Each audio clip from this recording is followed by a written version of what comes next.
వీలేదు. మందిరం ఎప్పుడు ధూపంతో నింపబడుతూనే ఉండాలి. బగ బగ బగ మండుచున్న మంట ప్రజలు చూడగలగాలి. ఆ బలిపీఠం మీద మంట ప్రజలు చూస్తూ ఉండాలి. ప్రజలు చూస్తుంటే ఏంటయ్యా అక్కడంటే, అక్కడ బలిపీఠం మండుతూ ఉంది, అక్కడ బలులు జరుగుతూ ఉన్నాయి, అక్కడ యాజకత్వం జరుగుతూ ఉంది. ఆ యాజక రూపమైన రాజులు అక్కడ ఉన్నారు, యాజకులు అక్కడ ఉన్నారు, విశ్వాసులేంటి సేవకులేంటి అందరము కలిసి ఈ ధూపార్తి చేత పట్టుకొని ఈ మందిరములో ఈ సన్నిధిలో మనందరము ఆయన సన్నిధిలో ధూపం వేయుదుముగాక.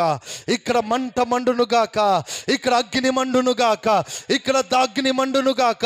ఈ మందిరము నీకు నిబంధనగా ఇచ్చాడు, ఈ మందిరము నీకు నిబంధనగా ఇచ్చాడు. అది నీకు సొంతం. నీకు సొంతమైన ఈ మందిరములో, నీకు స్వాస్థ్యమైన ఈ మందిరములో నువ్వు చేయవలసింది ఒకటే, అనుదినము బలిపీఠం మీద బలి అర్పించాల్సిందే. స్తోత్రం కలుగునుగాక. ప్రతిరోజు బలిపీఠం మీద బలి పశువుగా అర్పణలోకి రావాల్సిందే.